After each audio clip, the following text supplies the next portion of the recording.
बिस्मिल्लाहिर्रहमानिर्रहीम अस्सलामुअलैकुम। आप फेसबुक और यूट्यूब चैनल देख रहे हो। मेरा नाम है अब्दुल रहमान। नाज़रीन, आज 27 जनवरी है। इस्लामाबाद से कुछ ताज़ा तरीन अपडेट्स ही आपके सामने रखेंगे। असद उमर साहब ने ट्वीट किया है निगरान काबीना के हवाले से जो KPK में बनाई गई है। कौन सी निगरान काबीना है, उसको किसने सेलेक्ट किया है, उसके हवाले से असद उमर साहब कुछ तशवीश का इजहार कर रहे हैं। वो क्या तशवीश कर रहे हैं ये आपके सामने रखेंगे। सदर आरिफ अलवी साहब जो हैं उन्होंने पिछले कोई 2-3 माह से बड़े राब्ते किए, फिर उनकी साहबदार साहब से मुलाकात भी हुई। फिर उन्होंने ये भी कहा, दावा किया बाकायदा कि जी कुछ बातें जो हैं वो चल रही हैं, बैकडोर राब्ते चल रहे हैं। परवेज़ इलाही साहब ने भी इस बात का बारहा जिक्र किया कि जी बैकडोर जो हैं वो मुज़ाकरात चल रहे हैं और बड़ी सीरियस नौइयत के मुज़ाकरात चल रहे हैं। तो अब सदर आरिफ अलवी साहब जो हैं वो कल परसों जो है गवर्नर साहब से भी मिलकर गए हैं, पंजाब के जो गवर्नर हैं बलीगुर रहमान साहब। अब सदर आरिफ अलवी साहब क्या कहते हैं वो आपके सामने रखेंगे। हमाद अज़हर साहब कहते हैं कि जी मुझे भी जो है वो कॉल्स की जा रही हैं और ब्लैकमेल किया जा रहा है। हमाद अज़हर साहब को कौन ब्लैकमेल कर रहा है? फवाद चौधरी साहब के हवाले से भी जी आज उनकी जो है वो जुडिशल रिमांड के ऊपर उन्हें भेज दिया गया अडयाला जेल में। और वकास अहमद राजा साहब जो जज हैं जी उनको सल्यूट है कि उन्होंने एक उम्मीद की किरण दिलाई है। वरना जिस तरह का हमारा निज़ाम चल रहा है, हमारी अदलिया का जो हिसाब किताब चल रहा है, लाहौर हाई कोर्ट बुलाती रही कि जी यहाँ पेश करें, यहाँ पेश करें, इस्लामाबाद की पुलिस जो है वो ले गई। और फ़ारूक हबीब साहब ने जब उनके सामने रोकने की कोशिश की कि जी आपको तो लाहौर हाई कोर्ट बुला रही है, तो उनके साथ जो है क्या रवैया बरता गया है ये भी आपके सामने रखेंगे। आज हमारे जो वज़ीर आज़म हैं शहबाज शरीफ साहब, उन्होंने जी ग्रीन लाइन एक्सप्रेस ट्रेन का जो है सर्विस का इफ्तिताह किया। वहाँ उन्होंने कुछ बड़ी अहम बातें की हैं और आवाम को कुछ खुशखबरियाँ ही कहेंगे आप सुनाई हैं। वो क्या खुशखबरियाँ हैं, आने वाले दिन किस तरह होने जा रहे हैं, IMF जो है वो पाकिस्तान को पैसे देगा या नहीं देगा, डॉलर की क्या सिचुएशन चल रही है पाकिस्तान में, ये सारी अपडेट्स आज आपके सामने रखेंगे। इससे पहले अगर आप लोगों ने चैनल को सब्सक्राइब नहीं किया तो रेड बटन को प्रेस कर लें और बेल आइकॉन को भी प्रेस कर लें ताकि लेटेस्ट अपडेट्स आप लोगों को मिलती रहें और ये जो हमारा ताल्लुक़ है ऐसे ही जुड़ा रहे। सबसे पहले जी असद उमर साहब कहते हैं कि जी KPK निगरान काबीना में तमाम PDM से वाबस्ता लोगों की काबीना बनाकर एक दफ़ा फिर साबित कर दिया है कि आइन मौजूदा निज़ाम में कोई हैसियत नहीं रखता है।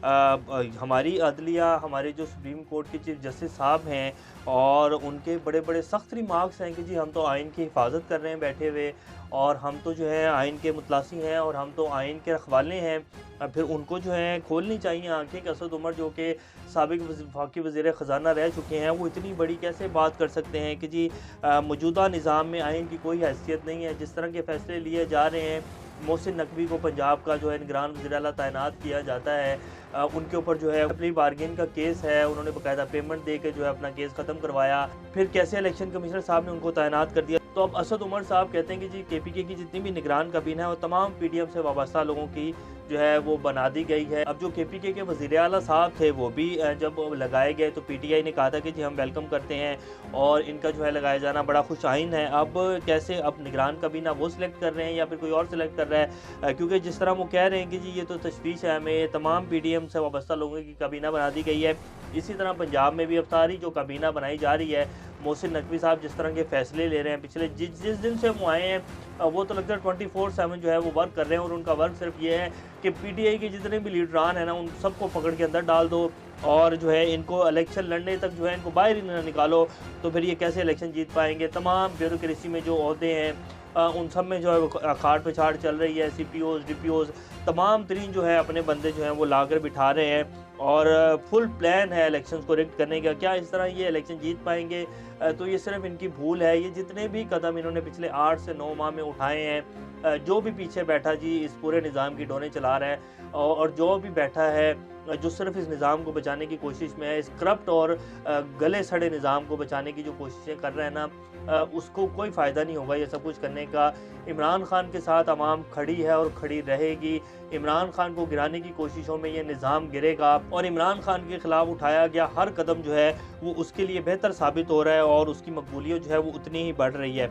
सदर आरिफ अलवी साहब कहते हैं कि जी माइनस इमरान खान फार्मूला कामयाब नहीं हो सकता। इमरान खान की गिरफ्तारी या -1 फार्मूले पर सख्त अवामी रद्द अमल सामने आएगा। जैसे कि हमने आपके सामने पहले भी रखा कि इमरान खान को गिरफ्तार करने का प्लान 100% यकीनी जो है वो बना लिया गया और बाकायदा नवाज शरीफ साहब को ये ज़मानत दी गई थी कि जी आपके आने से पहले जो है वो इमरान खान साहब अंदर होंगे। अब मरीम नवाज़ जो है वो पाकिस्तान पहुंच रही हैं और नवाज़ शरीफ साहब के वेलकम की तैयारियां होंगी, जैसे कोई नवाज़ शरीफ साहब जो हैं वो बड़ा हज करके वापस आ रहे हैं। बाकायदा जी ये शरीफ फैमिली के लिए तो ख़ास तौर पर जो है प्रोटोकॉल उनको दिया जाता है।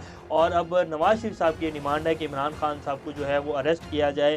तो अब डेली की बुनियाद के ऊपर जो है वो कारकुनान हर टाइम जो है ज़मान पाक पे मौजूद हैं। और अगर ये ऐसी गलती करेंगे ना तो फिर इन्हें पता नहीं है कि अवाम का किस तरह का रिएक्शन आएगा। इसीलिए आज सदर आरिफ अलवी साहब ने भी कह दिया है कि जी पिछले 1.5 माह से ना तो मेरा हुकूमत से और ना ही इस्टेब्लिशमेंट से कोई राब्ता है, लेकिन इमरान खान को माइनस करने वाला फार्मूला कामयाब नहीं होगा और बड़ा सख्त अवामी रद्द-ए-अमल जो है वो सामने आएगा। हमाद अज़हर साहब कहते हैं जी मुझे डराने और ब्लैकमेल करने की कोशिश की गई है, कौन इसके पीछे है वक्त आएगा तो लाजमी बताऊंगा। इसी तरह कल फ़ारूक हबीब साहब जब उन्हें गाड़ियों को वो रोक रहे थे और कह रहे थे कि जी आपको तो लाहौर हाई कोर्ट बुला रही है, जब फवाद जोहरी साहब को इस्लामाबाद की पुलिस जो है वो उठा कर लेके जा रही थी और हफ्ज़े बेजा वाला हिसाब था। बहरहाल खैर वो उधर लाहौर हाई कोर्ट में पेश नहीं किया तो उन्होंने रोका गाड़ियों को, तो फ़ारूक हबीब साहब के ऊपर जो है वो मुकदमे दर्ज कर दिए। यानी कि इनकी कोई मंतक ही नहीं समझ आ रही कि ये लोग किस तरह की जो है बौखलाहट का शिकार हैं और किस तरह की ओछी हरकतें जो है ये लोग कर रहे हैं। पूरे मीडिया के ऊपर उनकी वो वीडियोस चलेंगी जी, वो सिर्फ गाड़ियों को रोक रहे हैं। अब उनके ऊपर जो है दहशतगर्दी के मुकदमे काट रहे हैं और क्या क्या कुछ कर रहे हैं, अजीब समझ से बाहर हैं जो ये हरकतें कर रहे हैं। हामिद मीर साहब के भाई के हवाले से जी, जो कि आमिर मीर साहब हैं, उनके हवाले से भी खबर चल रही है। अभी इस खबर को कंफर्म नहीं किया जा सका, लेकिन ये बड़े बड़े कोई सहाफ़ी जो है उन्होंने कोट किया है कि जी आमिर मीर साहब का भी सुनने में आ रहा है कि वो भी पंजाब की निगरान काबीना में वज़ीर बनने जा रहे हैं। अब वो देखें जी फल तो मिलेगा, बड़ी मेहनत की है हामिद मीर साहब हों पिछले 9-10 माह में, और पिछले ये सारा एक प्रोसेस जो इमरान खान के एंटी चला इसमें बड़ी मेहनत की है कुछ सहाफ़ियों ने, और इस निज़ाम को बचाने के लिए बड़ा एक बयानिया जो है वो टीवी के ऊपर लेकर बैठे हैं। ये सारे वो सहाफ़ी थे जब इमरान खान का दौर था ना, तो डॉलर 150-60 के ऊपर था, तो ये चीखें मारते थे कि तबाही फेर दी, बर्बाद करके रख दिया मुल्क को। और जब इसहाक डार साहब ने आना था ना तो कहते थे अब देखिएगा डॉलर जो है वो कैसे वापस आएगा। तो अब इसहाक डार साहब की मेहरबानियाँ जो हैं वो आपके सामने हैं। एक दिन पहले जो है 25 रुपये डॉलर बढ़ा और आज दोबारा जो है डॉलर 7 रुपये बढ़ गया है और 262 के ऊपर जो है वो इस टाइम डॉलर ट्रेड कर रहा है। श्रीलंका में जब डिफ़ॉल्ट अनाउंस हुआ था तो उस टाइम डॉलर वहाँ जो था उसका रेट था 225 रुपये, और यही जनवरी और फरवरी मार्च का टाइम था जब पिछले साल श्रीलंका में डिफ़ॉल्ट अनाउंस हुआ था। और उसके बाद श्रीलंका के जो हालात थे, पाकिस्तान का रुपया जो है वो श्रीलंका से ज़्यादा गिरावट का शिकार हो चुका है। और इसके ऊपर जो पाकिस्तान बिजनेस फोरम है और उनके जो सदर है, नायब सदर, वो क्या कहते हैं वो भी आपके सामने रखेंगे।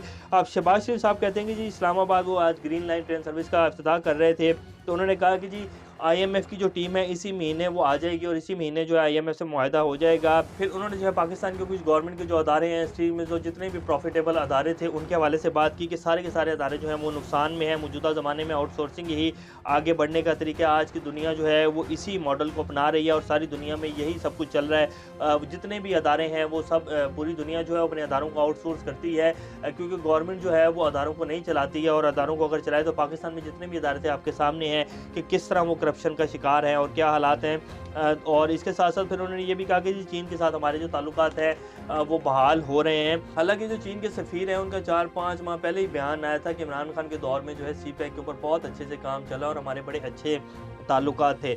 और अब शहबाज शरीफ साहब कह रहे हैं कि जी पिछले 4 साल जो है ताल्लुकात बर्बाद कर दिए गए और अब हमारे जो ताल्लुकात हैं वो बहाल हो रहे हैं चीन के साथ। तो ये जी इस टाइम की सूरत हाल है। और वकास अहमद राजा साहब ने जी आज फवाद चौधरी साहब को जो है वो जुडिशल रिमांड के ऊपर भेज दिया है। ये एक किरण है जो नज़र आती है, लेकिन अगर इसी तरह हमारा तमाम जो हमारा अदलिया का निज़ाम है ना वो अगर अपने पाँव के ऊपर खड़ा हो जाए और अपनी हिम्मत थोड़ी सी अपने अंदर पैदा करे ना, तो ये जो इस टाइम मुल्क में हो रहा है ना, जो एक जिसकी लाठी उसकी भैंस वाला कानून है और जंगल के कानून से भी आगे चली गई है बात, तो ऐसा नहीं होगा। किसी की मजाल भी नहीं हो सकती कि वो अपनी जो लाइन है उससे बाहर निकल कर एक कदम भी आगे रखे। सिर्फ थोड़े से हौसले की ज़रूरत है।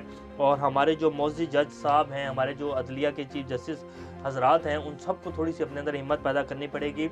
अगर इंसाफ कायम हो जाए ना पाकिस्तान में, तो पूरा मुल्क जो है वो कुछ महीनों और कुछ सालों के अंदर ठीक हो जाएगा। और ये कोई बहुत बड़ी बात नहीं है। मरना है, सब ने एक दिन मरना है जी। और ये सिर्फ इंसान को डराया जाता है, खौफ दिलाया जाता है, तुम्हें मार दिया जाएगा, कत्ल कर दिया जाएगा, तुम्हें बदनाम कर दिया जाएगा। जो इज़्ज़त और ज़िल्लत अगर आपकी ज़िंदगी में लिखी है ना, तो वो आपको मिल के रहेगी, और अगर नहीं लिखी तो फिर पूरी दुनिया की भी ताकत लग जाए ना, तो आपको ज़लील नहीं कर सकती है। सिर्फ थोड़े से ईमान की मजबूती चाहिए और थोड़ा सा हौसला चाहिए। सारे का सारा निज़ाम जो है वो कुछ महीनों और कुछ सालों में ठीक हो जाएगा। लेकिन बात यह है कि हमें थोड़ा सा हौसला पैदा करना पड़ेगा। तो ये जी आज की लेटेस्ट अपडेट्स हैं। इंशाल्लाह नेक्स्ट अपडेट से दोबारा आपके सामने हाज़िर होंगे। तब तक अपना और सर का ख्याल रखिएगा। अल्लाह हाफ़िज़।